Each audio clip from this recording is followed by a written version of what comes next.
Thank you for listening to the Untoxicated Podcast. My name is Matt Salis, and this is the audio version of the latest essay from our Sober and Unashamed website and blog. If you're a fan of sarcasm, this post is for you.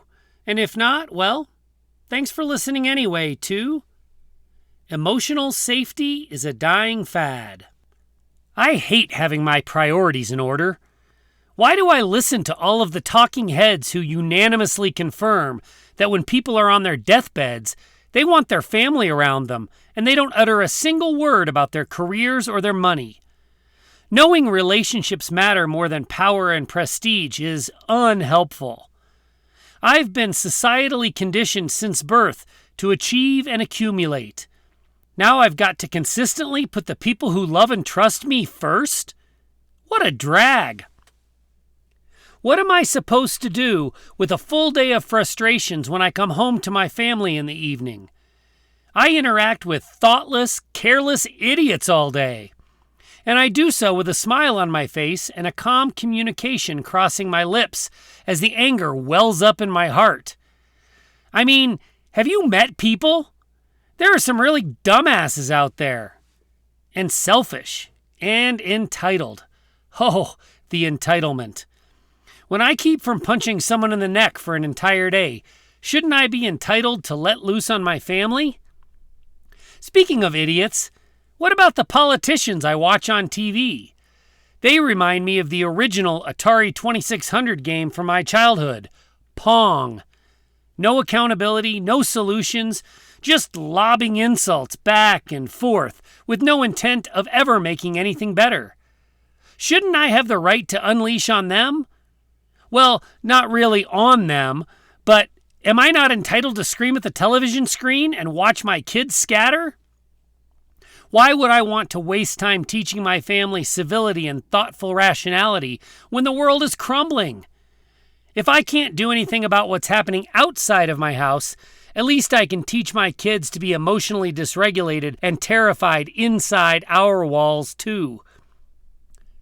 With all my work stress and all the global political strife, at least I deserve to relax and watch sports on the weekends.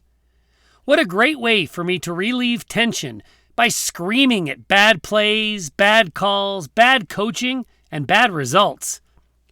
Nothing brings my family closer together than having an irrationally tight connection with yet another outcome over which I can exert exactly zero influence.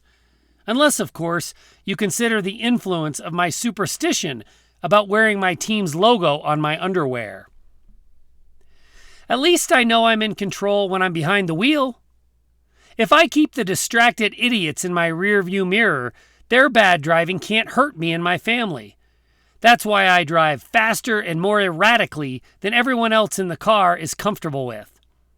Sure, they make exasperated sounds and squint their eyes in terror, but someday they'll thank me for blowing past all the menaces on the roadways. It was a waste of my time to read about the new research that correlates emotional intimacy with a 40% increase in sexual satisfaction. Satisfaction is for contented and peaceful losers. I'm a hard charger.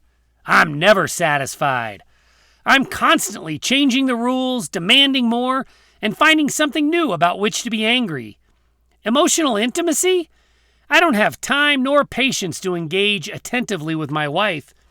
Besides, I'm the one who wants and deserves sex, and I get all the best moves from the hours of porn I watch. I'll tell her when she's satisfied.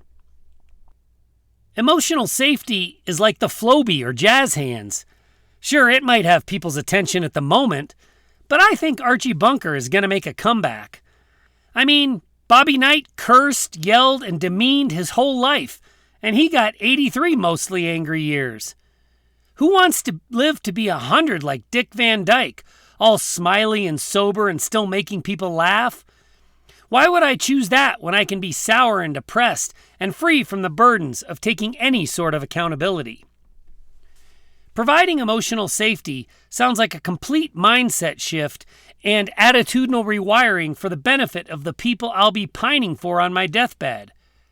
If I just keep creating anxiety, shifting blame, gaslighting, and manipulating, I can probably get to the deathbed pining sooner.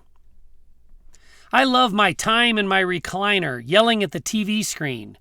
My solitude would be ruined by emotional safety, what with my wife and kids feeling comfortable in the common spaces of our home together. I might be able to have a positive impact on their lives rather than passing down cycles of emotional abuse. I have a reputation to uphold. My gender is counting on me. If I don't do my part, the term toxic masculinity might go the way of the Floby. Besides, emotional safety is not in my wife's best interest. How will she stay relaxed and regulated if I'm not reminding her to calm down? Women don't want an emotionally safe wussy for a husband. I know women, so let me mansplain this to you. The thing women want the most is for a man to tell them to just calm down.